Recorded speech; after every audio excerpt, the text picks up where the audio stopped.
दोस्तों बहुत बहुत स्वागत करता हूं आप सभी का।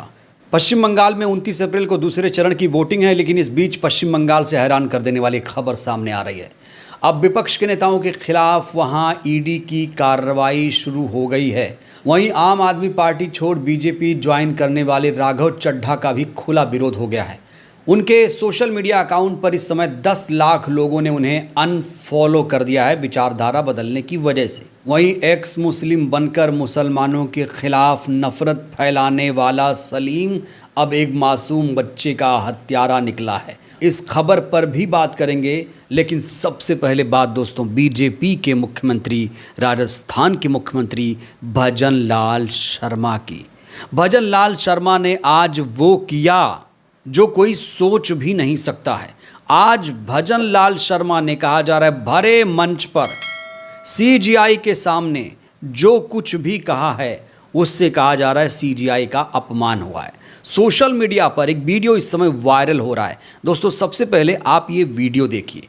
ये राजस्थान के मुख्यमंत्री भजन लाल शर्मा हैं, जिन्हें प्यार से लोग पर्ची मुख्यमंत्री भी कहते हैं। भजन लाल शर्मा जयपुर में एक राष्ट्रीय सम्मेलन में बोल रहे थे। खचाखच भीड़ थी वहाँ पर। सीजीआई, राजस्थान हाईकोर्ट के जजेस, तमाम बड़े बड़े दिग्गज वकील और जजेस यहाँ पर मौजूद थे।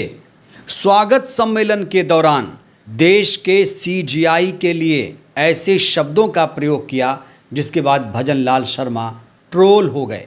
न्यायाधीशों के सम्मेलन में मंच पर विराजमान भारत सरकार के मुख्य न्यायाधीश, सर्वोच्च न्यायालय न्यायमूर्ति सूर्यकांत जी। तो दोस्तों ये वीडियो आपने सुना। यहाँ भजन लाल शर्मा सीजीआई सूर्यकांत को भारत सरकार का मुख्य न्यायाधीश बता रहे हैं। आखिर इतने बड़े पद पर बैठे हुए व्यक्ति से इतनी बड़ी चूक कैसे हो सकती है, जब उन्हें बाकायदा लिखकर दिया गया था। वहाँ पर खुद सीजीआई मौजूद थे, सूर्यकांत साहब मौजूद थे। आखिर इतने बड़े पद पर बैठे हुए व्यक्ति से इतनी बड़ी चूक कैसे हुई, और बार बार ऐसी चूक भजन लाल शर्मा से क्यों होती है? ये कोई छोटी या मामूली चूक नहीं है, ये अचूक घटना है, ये बहुत बड़ी घटना है अगर देखा जाए तो। दोस्तों आपको बता दें, सीजीआई जो कि सुप्रीम कोर्ट के सीजीआई होते हैं, वो देश के सीजीआई होते हैं, देश के मुख्य न्यायाधीश होते हैं, वो भारत के मुख्य न्यायाधीश होते हैं, वो किसी सरकार के मुख्य न्यायाधीश नहीं होते हैं। तो यहाँ भजन लाल शर्मा जस्टिस सूर्यकांत को भारत सरकार का सीजीआई बता रहे हैं, जबकि ये फैक्चुअली गलत है। इसे अपमान की तरह देखा जा रहा है। इसके लिए तो भजन लाल शर्मा को क्षमा भी मांगनी चाहिए कि मुझसे बहुत बड़ी गलती हुई। और बड़ा सवाल ये है कि भजन लाल शर्मा से बार बार ऐसी गलतियां हो क्यों रही हैं। और सबसे बड़ा भजन लाल जी जो पनौती है राजस्थान के अंदर, ये जहां भी जाएगा ऐसी घटनाएं होगी। सारी इंटेलिजेंस का फेल्योर, राजस्थान सरकार का फेल्योर, पेट्रोलियम डिपार्टमेंट का फेल्योर, और सबसे बड़ा भजन लाल जी जो पनौती है राजस्थान के अंदर, ये जहां भी जाएगा ऐसी घटनाएं होगी। और राजस्थान अगर लंबा समय रहेगा तो बर्बाद हो जाएगा। इसलिए हम तो चाहते हैं कि अगर मोदी जी अगर इनको नहीं हटाते हैं तो हम लोग बड़ा आंदोलन राजस्थान में करें। भजन लाल हटाओ, राजस्थान बचाओ। इनके गलतियों की तो दोस्तों लंबी फहरिस्त है। आप YouTube पर जाकर लिखिए कि भजन लाल शर्मा की कितनी बार जुबान फिसली या फिर वो खुद से बोल गए। हालांकि जो सरकार के समर्थक हैं वो ये कह रहे हैं, अरे भाई छोटी सी गलती है, जुबान फिसल गई, जाने दीजिए, इसमें हो हल्ला करने की ज़रूरत नहीं है। तो बीजेपी के जो समर्थक हैं वो भजन लाल शर्मा का समर्थन कर रहे हैं, लेकिन जो लोग संविधानवादी हैं, जो अम्बेडकरवादी हैं, जो लोकतंत्र में भरोसा करते हैं, वो ये मान रहे हैं कि भजन लाल शर्मा से गलती हुई है, बहुत बड़ी चूक हुई है। दोस्तों क्या इस चेहरे को आप पहचानते हैं? इस चेहरे को आपने कभी ना कभी तो ज़रूर देखा होगा। दोस्तों ये वही शख्स है जिस पर पिछले दिनों जानलेवा हमला हुआ था। इसका नाम है सलीम वास्तिक। ये वही शख्स है जिस पर जब हमला हुआ था तो उसके बाद यूपी पुलिस ने उन 2 आरोपियों को एनकाउंटर में मार गिराया था। उसके बाद इस शख्स का दिल्ली के एक अस्पताल में इलाज चला, ये व्यक्ति बच गया। लेकिन अब इसको लेकर जो खुलासा हुआ है वो किसी थ्रिलर फिल्म से कम नहीं है। दोस्तों, आप सुनेंगे पूरी कहानी तो आप भी हिल जाएंगे। खबर यह है कि 31 साल पहले अपहरण के बाद 13 साल के मासूम को इसने मार डाला था और अब ये पकड़ा गया है। एक्स मुस्लिम सलीम वास्तिक अब गिरफ्तार हो चुका है। इस पर 30 साल पहले एक हिंदू कारोबारी के बेटे का अपहरण और हत्या का आरोप है। इस पूरे मामले में इसे उम्र कैद की सज़ा हुई थी। हालांकि साल 2000 में उसे जमानत मिली थी, जिसके बाद वो फरार हो गया था। बीते 25 सालों से वो शामली, मुजफ्फरनगर, मेरठ, गाज़ियाबाद में नाम बदल कर रह रहा था। इसका असली नाम सलीम खान बताया जा रहा है। बाद में ये खुद को एक्स मुस्लिम बताने लगा, इस्लाम के खिलाफ टिप्पणी करने लगा, मुसलमानों के खिलाफ टिप्पणी करने लगा और नाम छुपा कर रहने लगा। अब ये पुलिस की पकड़ में आ चुका है। तो बाकी जो लोग इसका हमदर्द बन रहे थे, क्या अब भी इसका हमदर्द बनेंगे? क्योंकि इसने एक हिंदू कारोबारी के बेटे की हत्या की है। ये एक कातिल है जो कि भेष बदलकर गाज़ियाबाद में रह रहा था। मुस्लिम विरोध की आड़ में अपना अपराध छुपाने की कोशिश कर रहा था। अब इसका असली चेहरा सबके सामने आ चुका है। तो ये जेल जाने से बचने के लिए अपने ही धर्म को गाली देने लगा, इस्लाम को गाली देने लगा।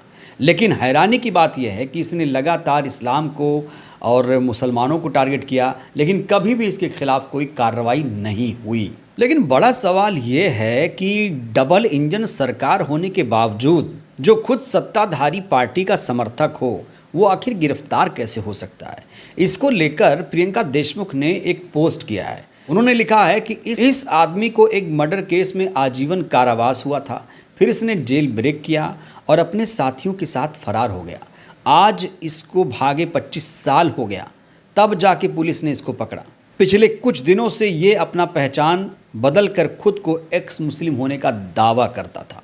भाजपा वालों से ही महीने का पगार दोगुना करने के लिए निगोशिएट कर रहा था। भाजपा वालों ने इसकी पुरानी फाइल खोलकर पुलिस से इसको उठवा लिया। यहाँ प्रियंका देशमुख कह रही हैं कि जो सत्ताधारी पार्टी के समर्थक हैं उनको ये अब चुभने लगा था, क्योंकि जब से इस पर हमला हुआ था ये उस तरह से अटैक नहीं कर पा रहा था, ये उस तरह से बोल नहीं पा रहा था और ये अपनी फीस दोगुनी करना चाह रहा था। इसीलिए इसको इसके समर्थकों ने ही गिरफ्तार करवा दिया, ये दावा किया प्रियंका देशमुख ने। इसको लेकर विशाल ने लिखा है कि 13 साल के बच्चे का हत्यारा निकला है अंधभक्तों का नया बाप सलीम वास्तिक। अंधभक्त मुस्लिमों पर भौंकने वाले हर कुत्ते को बिना उसका अतीत जाने अपना माँ बाप बना लेते हैं। कहा जा रहा है कि जो लोग इस समय एक्स मुस्लिम बने हुए हैं वो कहीं ना कहीं किसी अपराध में लिप्त होंगे।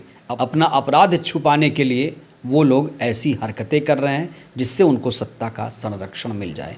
इस बीच पश्चिम बंगाल से दोस्तों एक खबर सामने आ रही, जहां पर कथित कारोबारी पार्थ सारथी के घर पर ईडी की रेड पड़ गई है।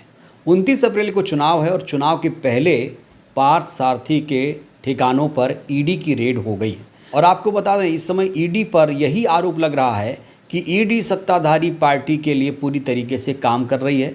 आपको ये भी याद दिला दें, अभी कल ही 2/3 सांसदों ने, आम आदमी पार्टी के 2/3 सांसदों ने बीजेपी ज्वाइन कर ली। और इसमें से आम आदमी पार्टी के वो सांसद भी शामिल हैं, अशोक मित्तल जी, जिनके खिलाफ ईडी ने 15 अप्रैल को कार्रवाई की थी। 9 ठिकानों पर ईडी ने छापेमारी की थी। घर, यूनिवर्सिटी समेत कई जगहों पर जांच चल रही थी।